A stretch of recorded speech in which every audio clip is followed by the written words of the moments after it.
公主快走！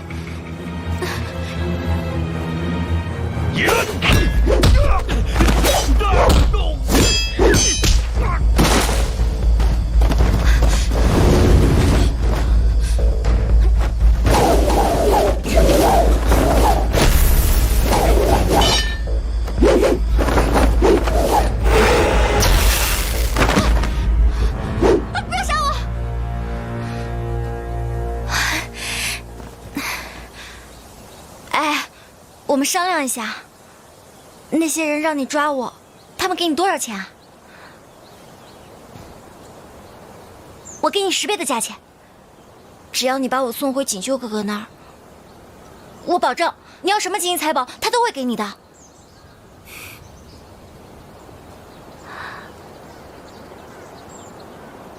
哎呀，哎呀，哎呀，我好疼啊！我不行了。哪里疼？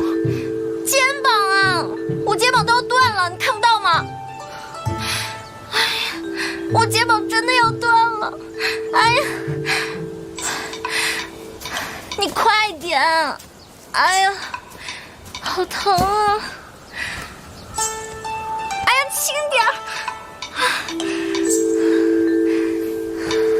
没有问题。谁说没有问题啊？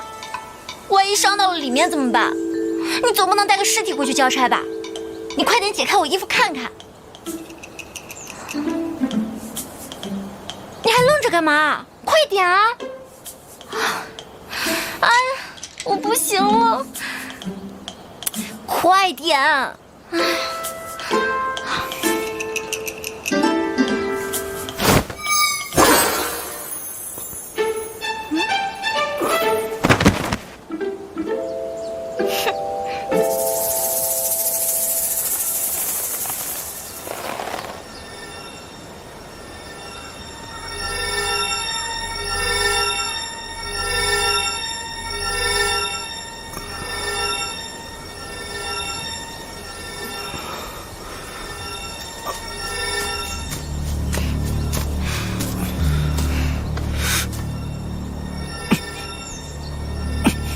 别动了，这绳子是我们山林族用来捆野兽的，专捆你这种小白猪，所以呀，你挣脱不开的。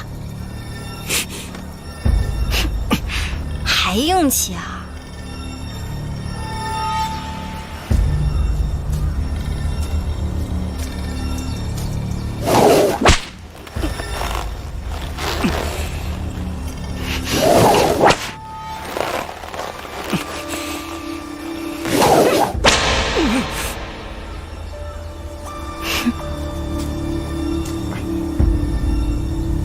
哟，破相了。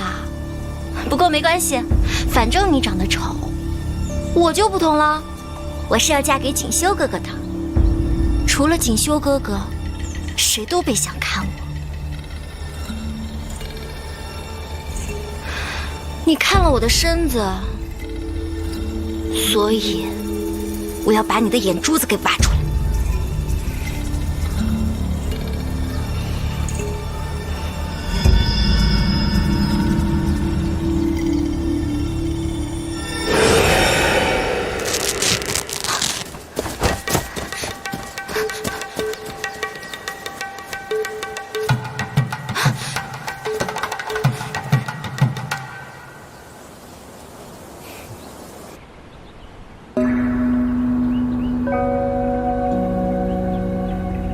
没心思，没精神，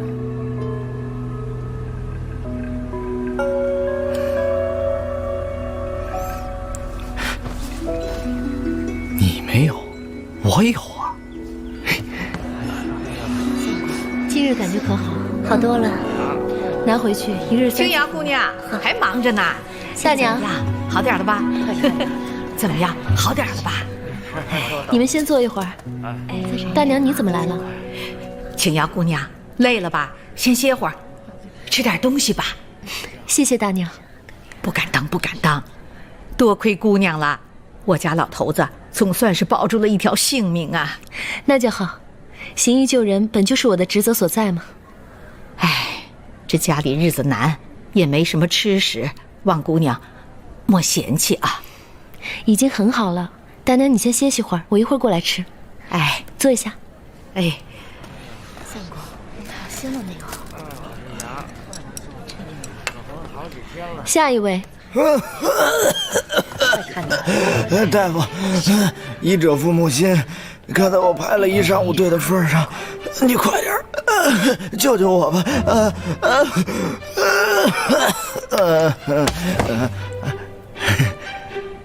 惊不惊喜？你怎么来了？我去桃林找你了，没找着。程燕说你来凡间了，所以我就追过来找你了。大夫，我是来找你看病的，我真的病得很厉害，快帮我瞧瞧吧！啊，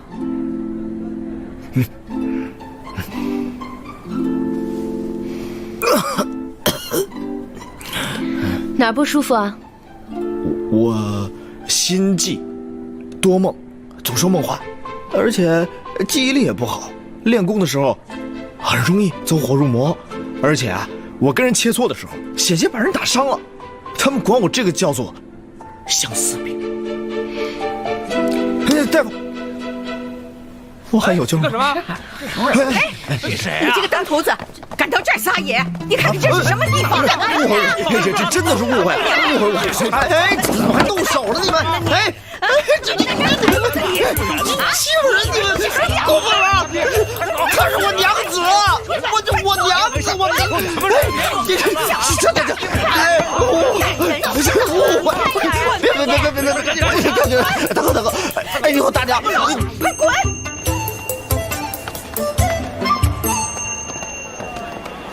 谢谢大夫。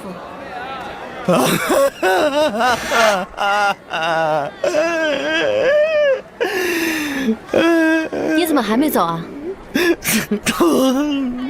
没想到我们堂堂云峰上神，居然也有今天啊！你刚刚怎么不帮我啊？你不是有法力吗？你可以还手啊！我要说吧，找我什么事？不会是又来讨打的吧？你把我治好再说，我这，哎呀呵，疼着呢。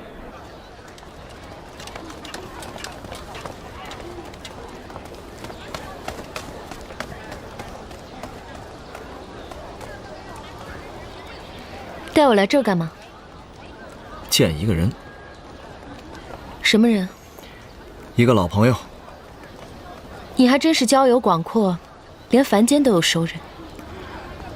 是啊，都认识5万年了。你看，他来了。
我曾去看过他的命簿，他是因神之骨而死，所以这5万年来过得生生如意，事事顺心。每逢有危难的时候，都会有贵人出手相助。这一世他姓方，最高会做到尚书令，夫妻和睦，子孙满堂，寿终正寝。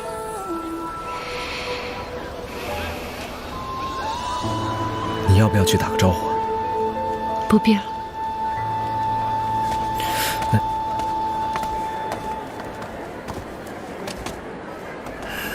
不是一直想见他吗？既然见着了，为什么不上去说两句话呀？有什么好说的？他早就不记得我了。你我是神，想让他记起以前的事情的话，并不难。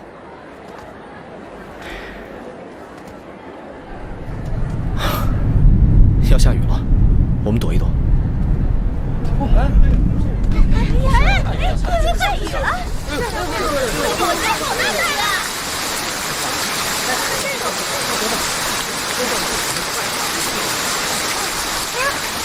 快走快走，快！小心啊！快点，夫人。夫人，你没事吧？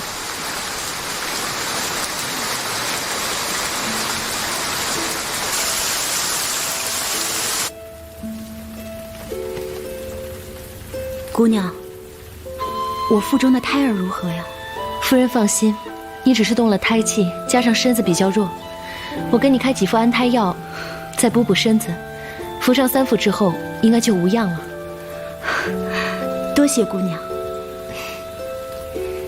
我和夫君相伴多年，一直都没有孩子。夫君虽然嘴上不说，可每每看到别人家的孩童，都很是欢喜。我曾多次劝他纳妾，可他偏偏不肯。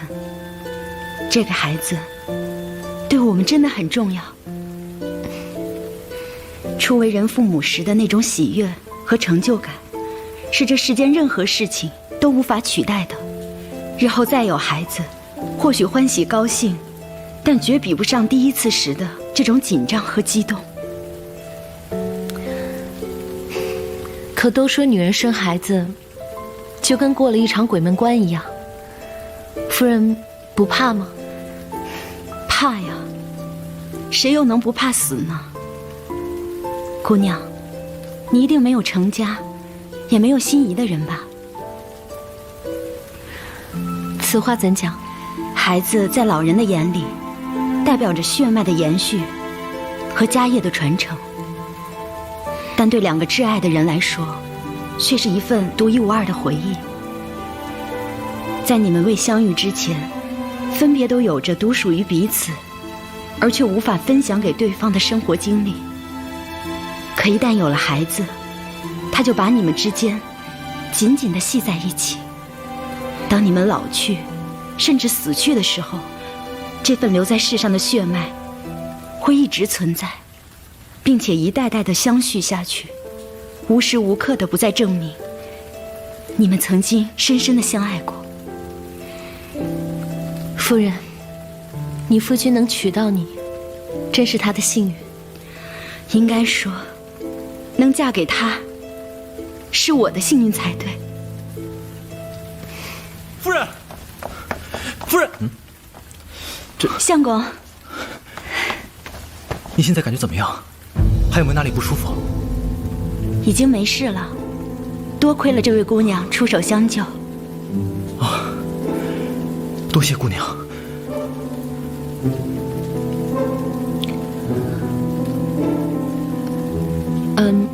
那我先去给夫人抓药了。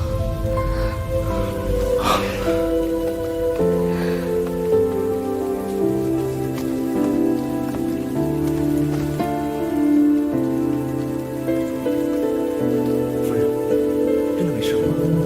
没事。你可吓死我了，你知道吗？我不是告诉过你，凡事要小心、小心再小心的吗？知道了，是我不好，可我想出去散散步嘛。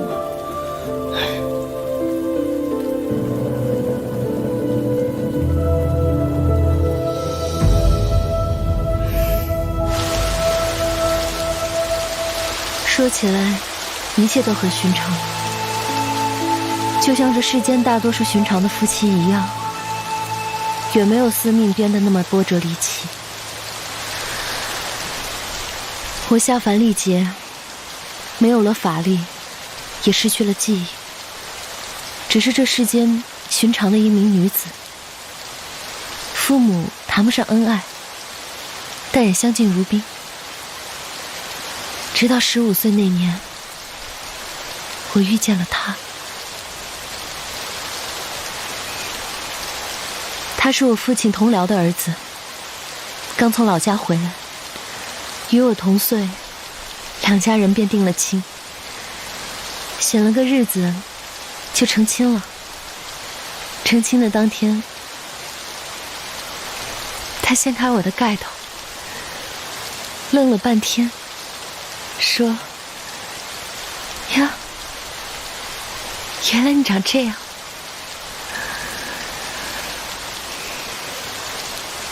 见过这么多次了，他连我长什么样都不知道。你说他是不是个呆子？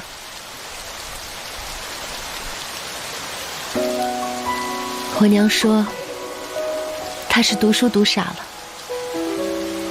一点都没说错。后来他父亲出了点事，丢了官，他也屡次科举都考不上，日子虽然过得清贫些，但他画工很好，我们靠着写字卖画，日子也能过得下去。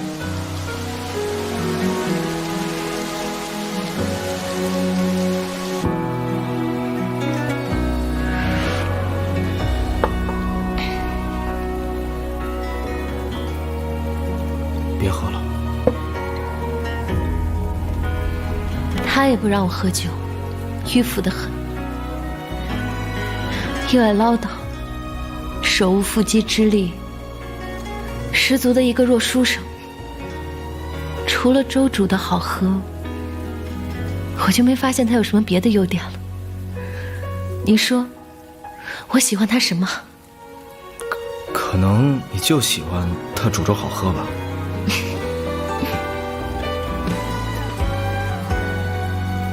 我一直都没有生育，他母亲便不喜欢我，我也很生气，老跟他发脾气，他也不生气。凡间的日子就是这样，柴米油盐磕磕碰碰，偶尔为了一点鸡毛蒜皮的小事，就打得鸡飞狗跳的。一转身又忘了。如果不是那场突如其来的大水，可能我跟他就一辈子一起这样慢慢的变老了。我跟他在一起10年，这10年就像做了一场梦。可是我活了7万年，却发现好像只有梦里的这10年，我才是真正活着的。那一个人带着无谓的口吻，要一句可能，想念的蛮痛，我万劫不复的迷魂阵，叫人心疼，叫人落魄又失魂，我都愿意忍。爱忙得很，情涌而下的认真。这5万年的心结，果然是开手，有温柔来自云层。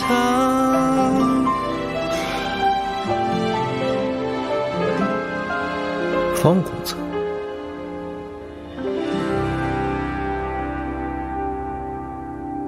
煮粥。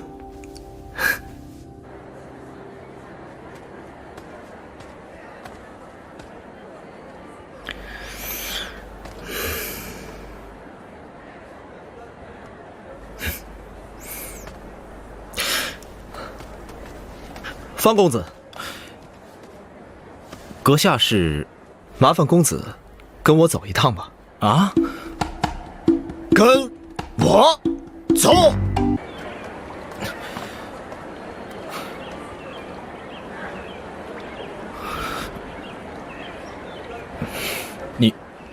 你带我来这儿干嘛？等着。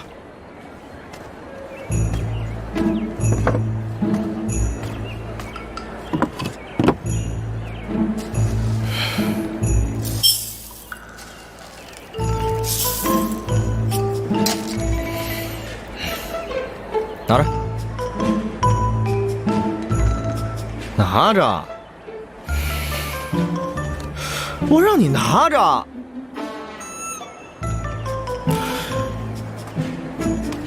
我警告你啊，我可是朝廷命官，你要知道，绑架朝廷命官的罪可是很重的。别废话，让你拿着你就拿着。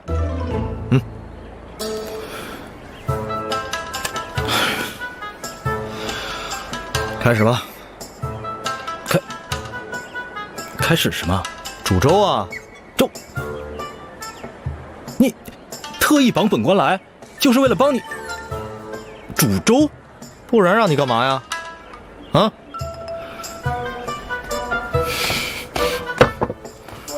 我告诉你，士可杀不可辱。今天你这样戏耍本官，这粥打死我也不煮，不煮。今天你要是不把这粥煮好，休想离开。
不行，继续。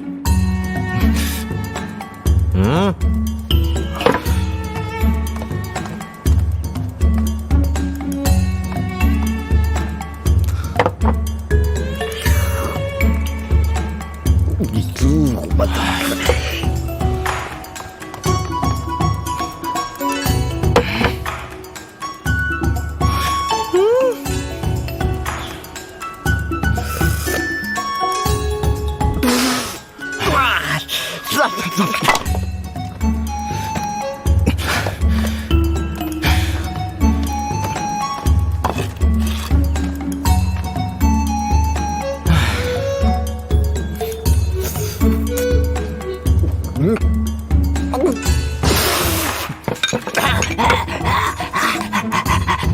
辣死我呀！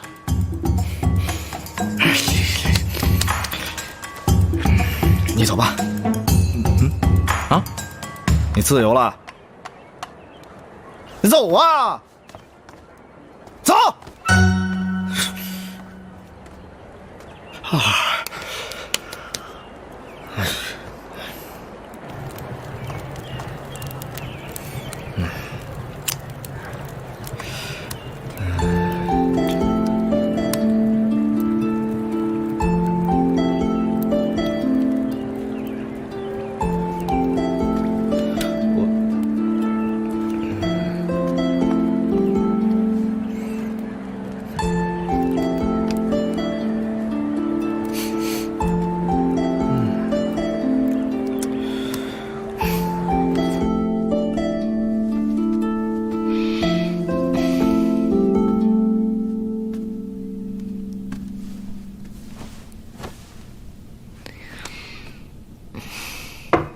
青瑶，我可以进来吗？进来吧。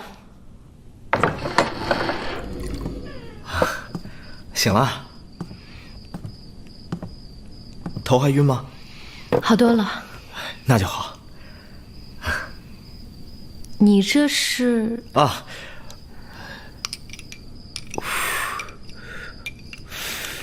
我试了好几次，都没成功。这次应该还可以。本来我想找那个，没什么，你尝尝。这是你做的啊？你肯定饿了，试试。啊，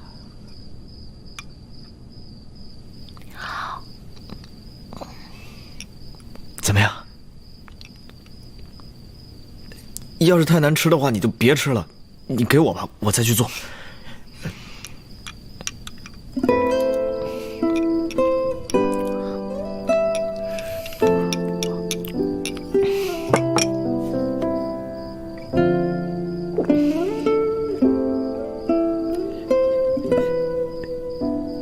要不我再做点儿？青瑶，我今天特意请教了厨娘，今天的粥啊，肯定比昨天的。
有什么好吃的呀？二小姐，怎么又都是菜啊？啊，当今太子病重，皇宫下令所有人都要吃素，为太子祈福。这时候去买肉，谁敢卖呀？是啊，太子病重，关咱百姓什么事儿啊？二小姐，你可不能乱说，这要是传出去是要治罪的。哎。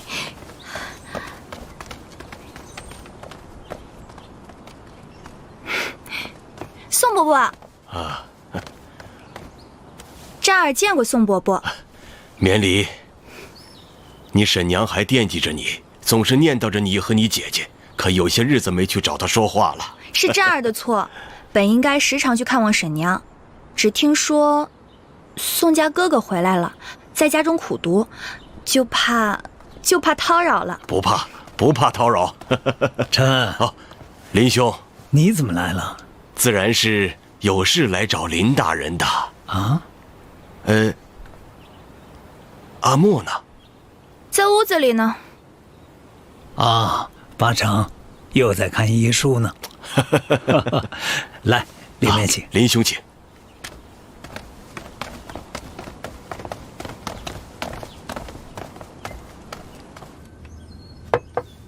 什么？琛，是不是说错了你？没错，我就是替犬子子玉来向阿莫提亲的。可是阿莫，林兄，你我相识这么多年，你家什么情况我岂有不知？阿莫也是我看着长大的，他的问题呀，我清清楚楚。常言道，娶妻娶贤，阿莫虽然口不能言，耳不能听，但却贵在心性善良，秀外慧中。我和我的夫人都很喜欢他。你不会还是因为以前的事吧？当年你对我们家的确是有救命之恩，但是这件事不是因为那个。我真的是喜欢阿莫，你也知道我那个儿子，虽然读书读得有几分呆气，但是孝顺又乖巧。阿莫进了我们家，我们一定会对他好的。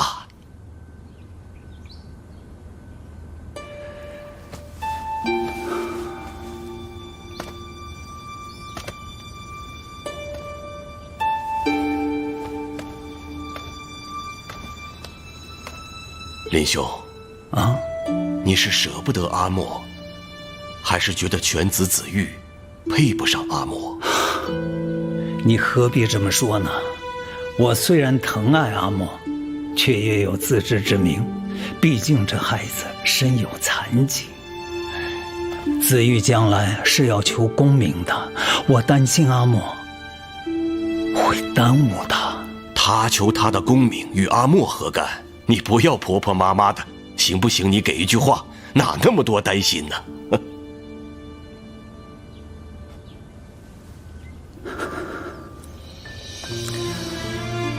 阿莫的命不好，自小就是个苦孩子。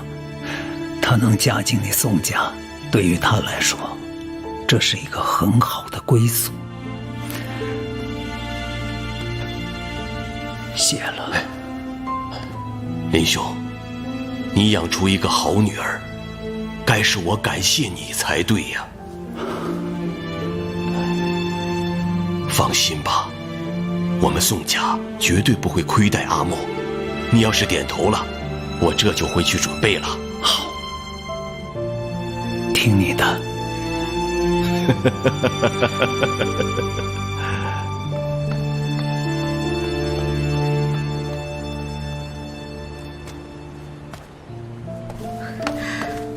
老夫人，宋大人走了，老爷正往回走呢。可有听到和宋大人说了什么？听到他们说事情就这么定了，好像过几天就准备聘礼上门之类的话。真的没听错？没听错。给二小姐道喜了，那位宋公子真的是一表人才，整个魏县找不出第二个。小菊，你不要乱说。哎呦，娘，什么事儿这么高兴啊？别卖关子啦，我们都知道啦。都知道了，小菊都听说了呀，日子都定下来了，聘礼就要过来了。再说宋家那个孩子，我也是真心喜欢的哟。是啊，真没想到，当年的一句戏言，承恩却一直放在心上。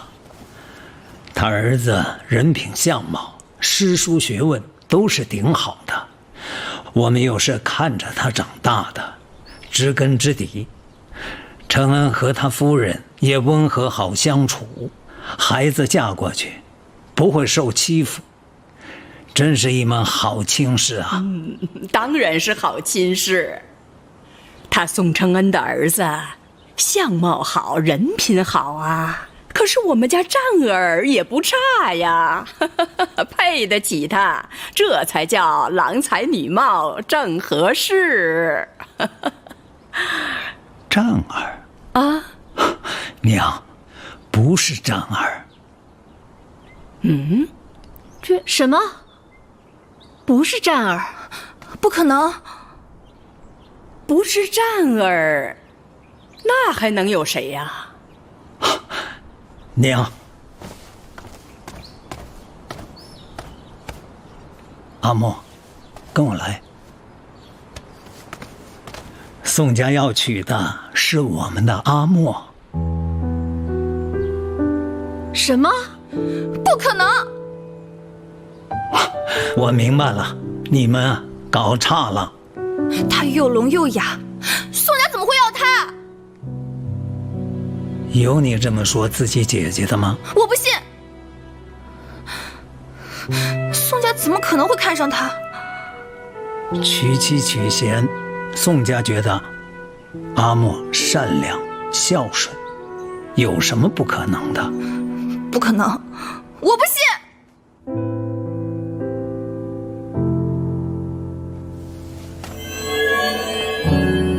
神尊息怒，这可不怪小仙。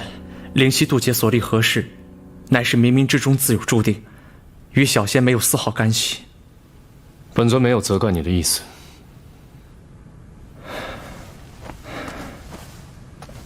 神尊，小仙近来得知，那锁妖塔内被夺了50的祸斗兽，如今50都已恢复。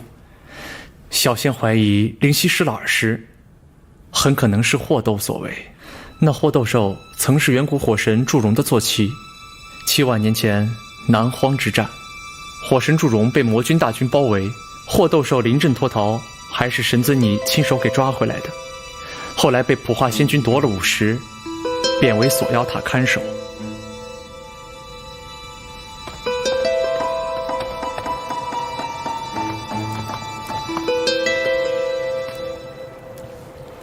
那祸斗兽前些时日发狂，被袁童制服，现已被夺去看守之位，被关押在了这里。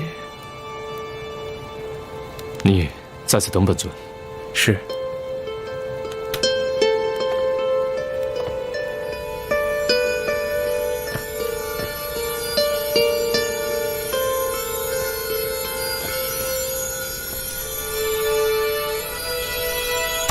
战神，战神，那个最仙祸斗就在那上面。你走开。是，小的这就走哈。战神有什么吩咐，随时叫小的一声便是。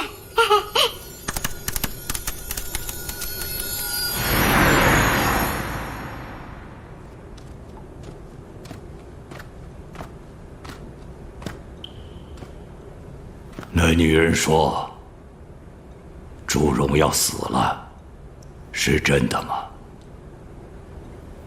他已经死了。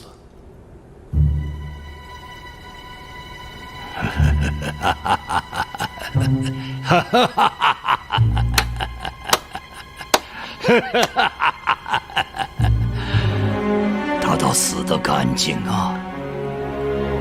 可我呢？我的冤屈谁来替我分辨？他背信弃义，诓骗于我，给我背上了一个临阵脱逃的罪名，让我在这个不见天日的地方一待就是7万年呐！7万年！我为夺了50，成了耳不能闻、口不能言的睁眼瞎。我用了7万年，终于恢复了50。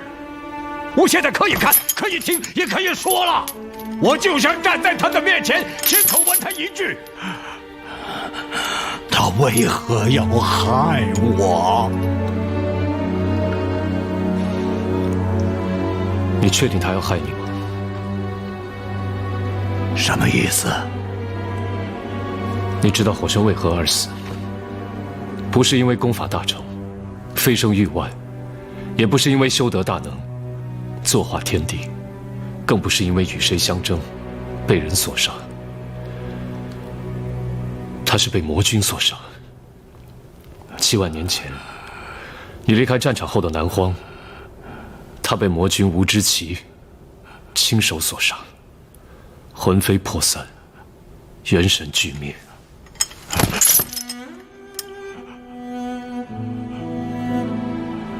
不管你是真的临阵脱逃，还是如你所说的被他诓骗，都只有一个结果。那场大战之中，只有你自己活下来。你跟火神相伴数万年，他是什么样的人，你应该最清楚。你用了7万年，都想不出他有什么理由要害你，那就证明他没有要害你。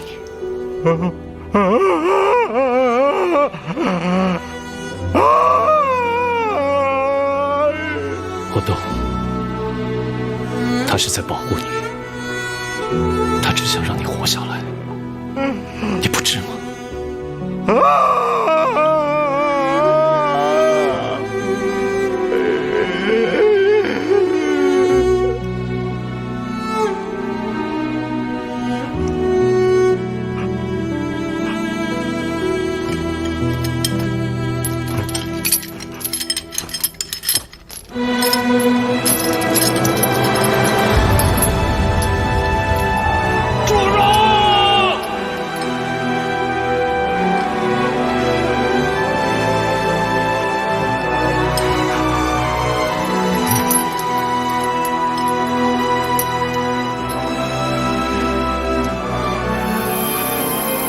这是灵犀的耳石，这是霍斗的午时。怎会如此？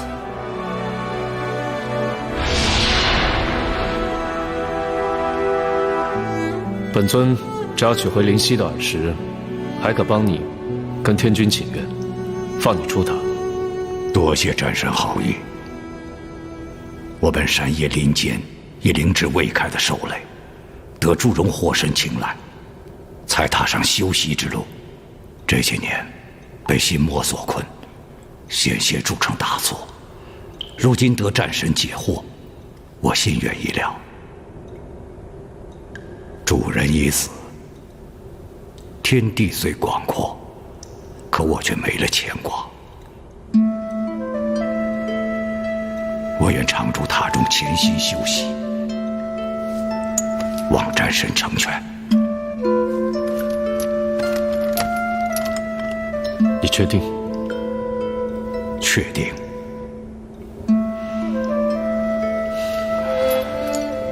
还有一件事，背着战神挖心还定之后，那位小仙子见你元气大伤，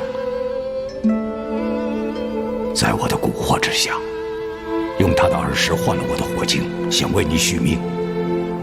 挖耳的过程十分痛苦，但他忍了下来，一声未吭。后来他被带去大殿审问，回来之后就彻底听不见了。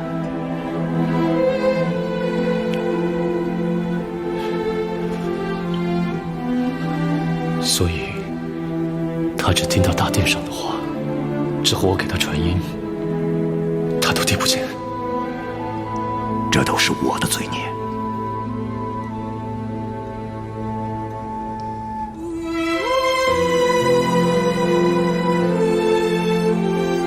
主人已死，在这世上再也没有我想见的人。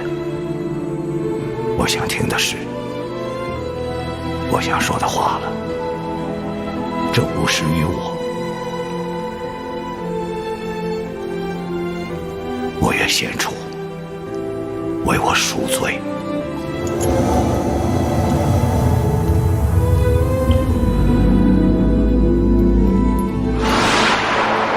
我要去一趟凡间。神尊留步，神尊不是便要这般直接的将耳石还给灵犀吧？有何不妥？当初灵犀虽是地仙，但终究是仙，可如今他肉体凡胎，叫他如何承受得住呢？这瓶中是一颗灵种，神尊可以在凡间找一片灵气充沛之地，将此种与午时一同种下，1年之内，此种便会生长、发芽、开花、结果。灵犀只要吃掉灵果，耳石便可恢复。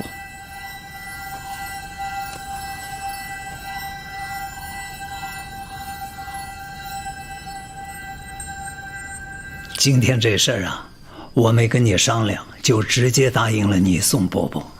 那是因为我觉得这是一门好亲事。我是知道你好，别人未必知道。我不放心把你交给一个不懂得欣赏你的家庭。你宋伯伯是看着你长大的，宋伯母又是一个好相处的人。重要的是，他们俩都喜欢你，而不是可怜你，也不是因为我的缘故，是真心的喜欢你，才来求亲的。这一点很重要。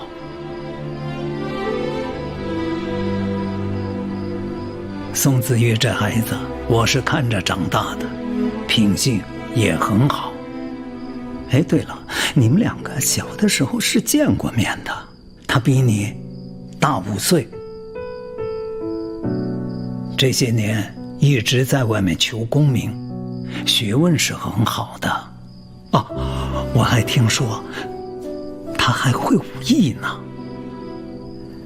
唉，说起来呀，我也有私心，希望你能嫁得近一点，我好经常看见你。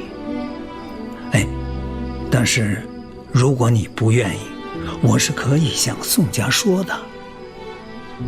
你有什么想法，你得跟我说，别怕啊。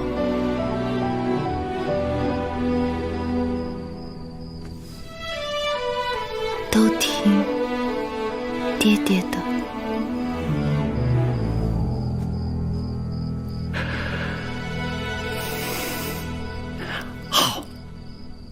好啊。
阿莫，爹，你什么时候来的？吓了阿莫一跳。啊，在自己家里，你怕什么呀？我在看你分药，分得好。哎，你快跟我说说，你是怎么把天花粉和山药区分开来的？这两味药很像。就连药房的先生，有时候都不如你呀。样子是很像，但是仔细看，还是有区别的。天花粉微微发苦，山药却有酸味儿。闻一闻，也就知道了。没错。你过来，阿莫，你知道这是什么吗？闻闻。是苍竹。没错。那你知道它的药效吗？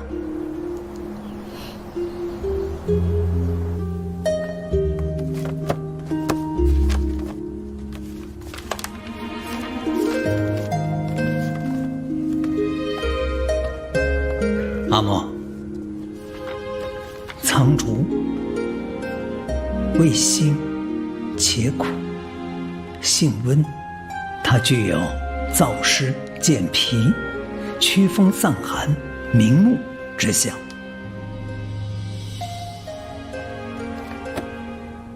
来，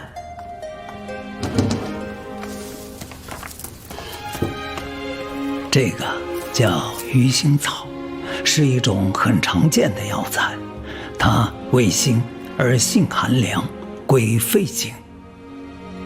你闻闻。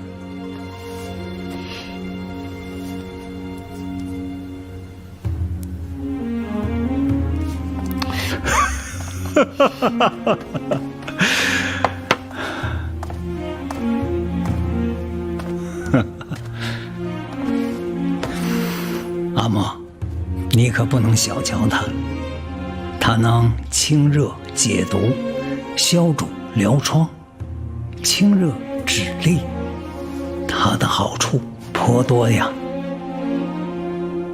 像这样不起眼的草药，在附近的山上还有很多，这些都是老祖宗留下来的瑰宝啊。阿莫，你不仅要能治善用，还要一代一代的传下去，明白吗？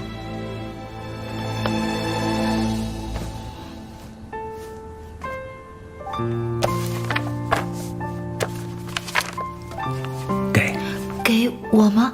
嗯，谢谢。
你没事吧？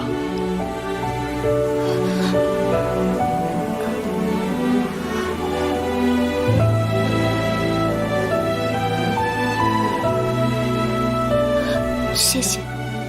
不用谢，你看得懂手语？一点点。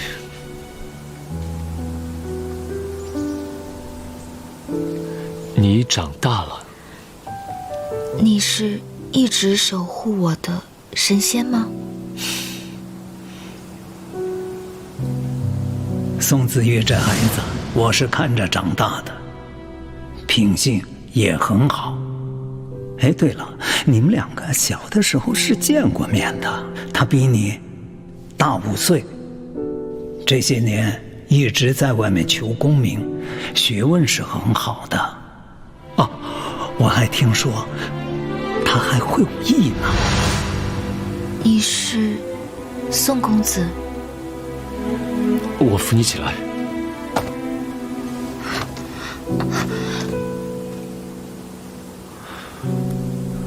你脚受伤了，我帮你看看吧。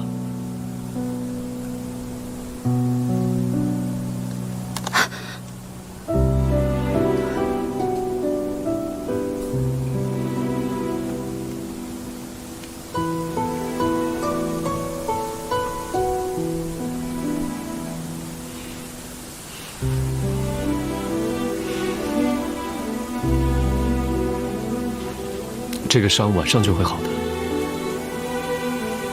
你耳朵听不到，以后不要一个人在山上采药，很危险。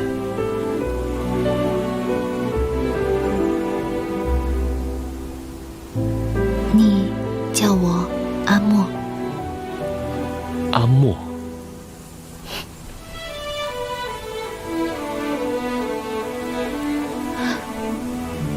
宋公子为什么会在这儿？时间不早了，你脚受伤了，我送你回去吧。没事，一点点小伤。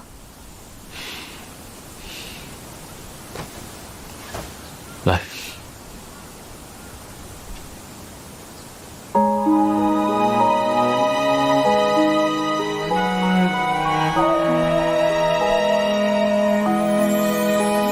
我漂流在水天一色的银河，看月光荡起层层银光。在梦中，你悄然掀起了皱褶，牵引着，牵引着。天空它带给我隐却的快乐，与你在萌芽星河。不会是要下雨了吧？我此生的泪波怎快活？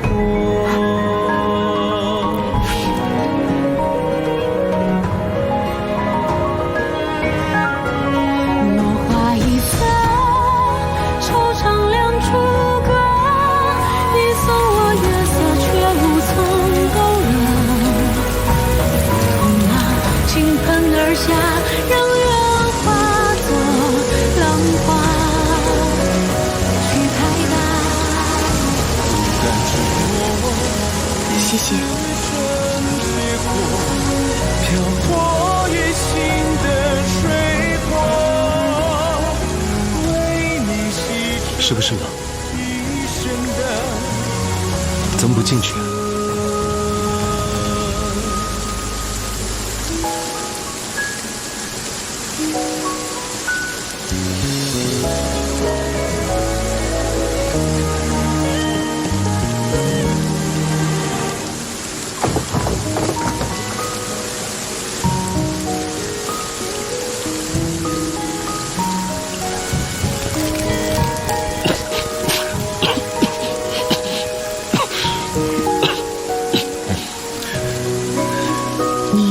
在家温书，怎么跑出来了？你说什么？你都淋湿了。没关系。还冷吗？有没有好一点？我没事，别担心。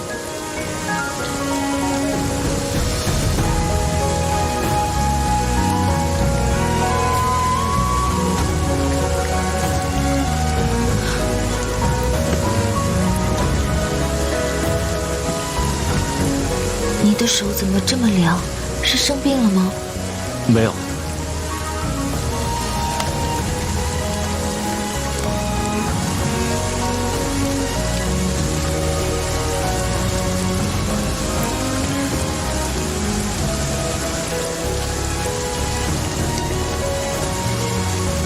怎么摸不到脉？你弄错了吧？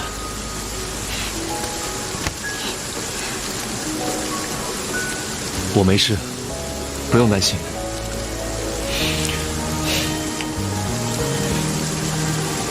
我漂流在水天一色的银河，看月光荡起层层银光。在梦中，你悄然掀起了皱褶，牵引着，牵引着。天空它带给我隐却的快乐，与你在萌芽星河，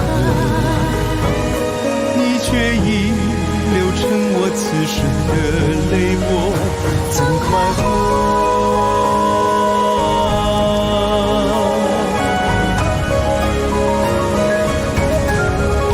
落花一色，惆怅两处隔，你送我月色，却无从勾勒。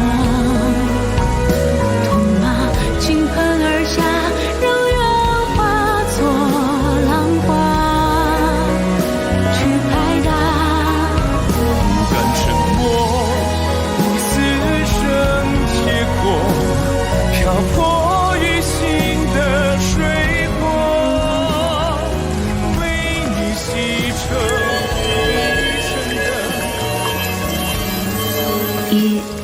停了？还要再下一会儿。